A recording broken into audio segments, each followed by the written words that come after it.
Okay, so it's been like over a decade since we've gotten anything Death Note related, but finally, the one shot that was promised about a month or so back from 2020, continuing off from where the last Death Note story left off with, of course, Kira's passing, has finally come out, and boy is it rocking the internet by storm. I seen it was trending worldwide, and that is alone like astronomical. Let's talk about it. No matter how you move, get it done. No matter how you move, get it done. That's right, people. The Death Note one-shot news story, the mini sequel, so to speak, the one-shot of 87 pages is finally here, and people are going nuts. People are going nuts. It was trending worldwide. Last time I saw it was like number 11 worldwide trending. Everybody is talking about it. People are going crazy because, people have been starving for some new Death Note. And the thing about Death Note is, don't get me wrong, the characters, especially Light and L in particular,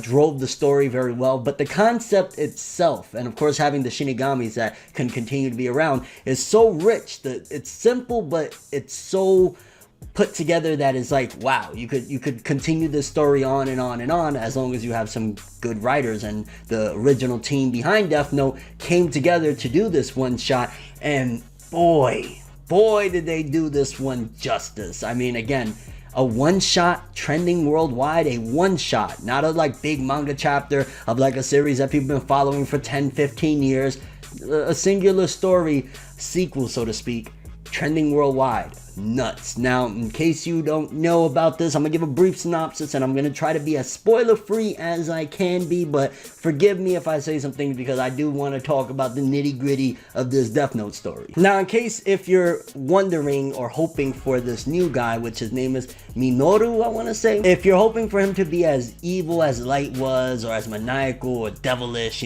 killing people left and right, maybe you might be disappointed because this dude, he's doing something totally different, but in a sense also carrying over an ideal in a way of what Light was trying to do in terms of making great change. Now, I love how immediately when it gets into it, because it's playing around a little bit with time. Like, it starts off, I want to say 2013, and then we go and it flashes forward, but then it goes back a couple, like it was a couple of little time jumps in the beginning, just because this character, he's kind of somewhat of an intellectual genius in a way, and he cooks up this plan with the Death Note, whatever. But even seeing that they updated and they kept it realistic, like, well, what happened all those years ago with Light and Kira and stuff like that, they can't really, you can't move around like that anymore. There's cameras on every street corner. You can't take out the FBI. Like, the way the world was when Death Note originally came out is very different than the world we live in now, and they made sure to make that apparent, and that was kind of interesting as well. It felt like, yeah, the story kept up with the time, so to speak. It didn't just try to act like we were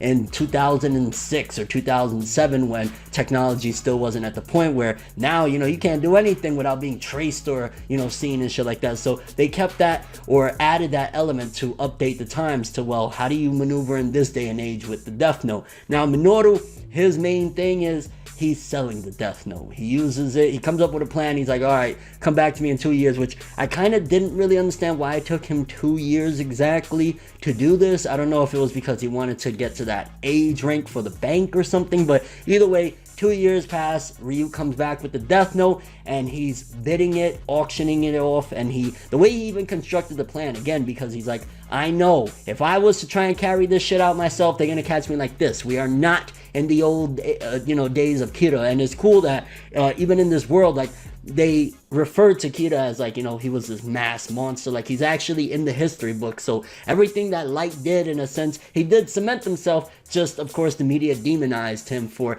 which he did, which, to be honest with you, that's a whole question of morals, because don't get me wrong, Light did do some shit to innocent people on his quest, and he felt like it was means to an end, and absolutely you cannot redeem some of the shit he did. But some of the stuff, if you look at it, it's good intentions just doing a whole bunch of fucked up shit to get to those good intentions, to get to the goalpost, which is the way Light maneuvered. This dude, he's like, all right, I'm gonna put it up, auctioning it. And I love how the Twitter is involved and people are bidding on Twitter to try and get the Death Note. And it's just, again, a different type of story using the same concept, of course, of the Death Note. And again, bringing back references here and there of previous characters, because you get, like, you know, one of the detectives from the original Kita case with Matsude, I want to say. Again, forgive me if I'm butchering the name, but you got him on the scene. Of course, you got the return of Ryuk, the Shinigami. You got reference again of the Shinigami King, which, you know, Ryuk is always getting in trouble for that. So you got some returning members, so to speak, from the previous series. But the way it's just done, it feels like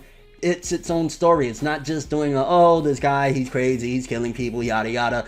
The dude Minoru really didn't use the Death Note. He just used the idea of the Death Note, the concept, and little methods of using, like Ryuk using the Shinigami to push his message across and shit like that. And dude was a genius for the way he handled things. When the governments start getting involved, again, it felt like some real world shit. Like, you could tell that the writers, the creators of Death Note behind this, they're really up to date with the times, because you got Japan, you got China, you got the US all getting involved trying to bid to get the Death Note. It got political at a certain point, which is interesting. Also, they dropped this around this time because, you know, the elections is slowly approaching and shit like that. So very, very conscious of the times with this piece of work that they released this one shot. And then you got and I was like, really? Like, I mean, I've seen him here and there. I think in the original Dr. Stone manga he was in it, and I've seen him here and there pop up in manga. But you got Donald Trump in this one shot, and again showing the crookedness of politics, of how they all just trying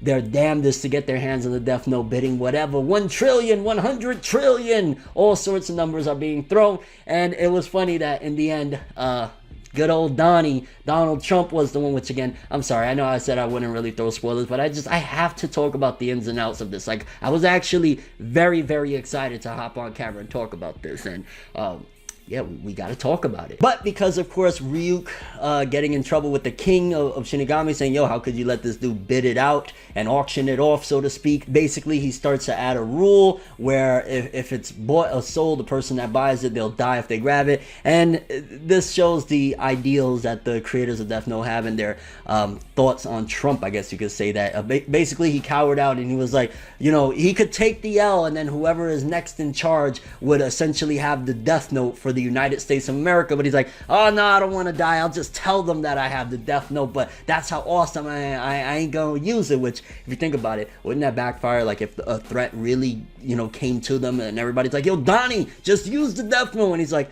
no, I swore to the people I would never use it. Like, you know, it was just like, okay, whatever. So, you know, the way that ends off is like, okay, it was just, again, something different. It did not feel like rehashing the same type of concepts. Also, we got Nier in there, which he's 100% now assumed the identity of L at this particular point. And to be honest with you, he wasn't that integral to the plot. Like, he's just sitting in his room trying to figure things out, and he had to admit, holy shit, I gotta take the L, pun intended, I guess you could say, on this one, because he outdid me in every which way. Which, again, he's auctioning it off, and I guess you could say the laws that he broke is, like, you know, he has the Shinigami hopping on national television and making, you know, causing a commotion. I guess you could say, yeah, he did break laws or whatever, he committed crimes, but not in terms of murder. He didn't murder nobody. So it's a slippery slope regarding how he maneuvered through this one. And it was just, I don't know, it was just crazy. I did not expect for it to go this way, to the point where it got political, where you got nations bidding over this shit. It was like, it's crazy. Now, the part that a lot of people are not excited about and did not really care for is the ending. Spoiler, I'm going to talk about the ending, where basically, even after you seemingly think he got away, because instead of him getting all these quadrillions of dollars, he gets every single person in Japan, their bank accounts is going to be stuffed with all this money. So he did make a great change, but in the end, the thing that people are pissed off is that Ryuk wrote his name in the Death Note, and he dies upon trying to get the cash, and that's the end of it. And I thought it was a cool little reference how it had Light Yagami, and then it had, you know, Minoru, I can't remember what his last name was, but people didn't really care for that. They felt like that was the one thing where it was like, oh, could have been something different. And to be honest with you, I mean, I guess for a one shot, there's only so many ways you could have ended this in a way. I mean, I would have been fine with, like, okay, he got the money, he got away with it, and yeah, whatever. So I wasn't too keen on it, but I wasn't really like mad at the ending either. It was like they could have done something different, but I ain't mad at it. Again, it's a one shot. You got to figure out how to wrap this bad boy all in one go. But I'll be honest with you, one of the things that I left reading this one shot thinking is, I want a Death Note sequel, like badly. Like, I know the creators, they've been working on, and if you've seen my videos already, I've mentioned it a couple times, they've been since like 2015 working on a new manga called Platinum End. The same two dudes that did Death Note and Bakuman, their next work they've been doing is in a monthly magazine, either monthly or bi-monthly, with a manga called Platinum End. And that manga, it hasn't really gotten much buzz. From what I read like the first handful of chapters or so, and it was pretty interesting. It's similar, if you've ever seen or heard of the series Future Diary, as like one big survival game, and is really graphic and all sorts of shit. And that's cool. I honestly, and I hate to say it because I'm not shitting on their work in any which way. I'm not nowhere near caught up. There's plenty chapters, and maybe one day I'll get into it, or if it gets a big anime and shit like that, we'll get into it and we'll talk about that when the time comes. But as of right now, it's like, I hate to say it, but cut it out. Cut it out. Put that shit on ice right now and give us a Death Note full-length sequel. I wouldn't be surprised if this was possibly testing the waters. Let's see how much people really care. And the reaction that the internet gave with it trending worldwide with, again, a one-shot. I don't even know if a one-shot manga has ever trended like this ever. Like, I don't think a one-shot has ever trended. So the fact that it did that, I wouldn't be surprised if Shueisha and the publishers go like, yo, Platinum End is cool. How about y'all wrap that up and let's do Death Note 2, fam? You know what I'm saying? Like, I wouldn't be surprised if they do that, because this was freaking awesome. I loved it. The ending wasn't, you know, it was whatever, but the majority of it, 87 pages for a one-shot, self-contained story, it just left me wanting more. I want another, like, even if they rebooted this shit and they promised a different ending or something like that, I'd roll with this. Or if it's not this guy, and it's, again, the Death Note world and the book itself and the Shinigami and all that stuff is so interesting, and there's so many things you could do with it that you could keep this story going. And if they ever did decide to do a sequel, I would like at some given point for them to, like, not necessarily mirror the Light and L situation, but do something really fun and interesting, I guess you could say, for lack of a better term, with Nier and whoever the next protagonist or antagonist, whatever the hell you want to call them, main character is of that series. Like, I would love it. Honestly, this show was freaking awesome, and yeah, I can't stress enough, like, I want more Death Note. Curious what you guys thought about this Death Note one-shot. How did you feel? What did it left you wanting? Did you want more? Was you just fine with that? How did you feel about the ending? What do you think about the political structure that was added in there, actually taking real-world elements with Trump and China and Japan and everybody bidding and going nuts over it? Or would you like something different? Would you like it more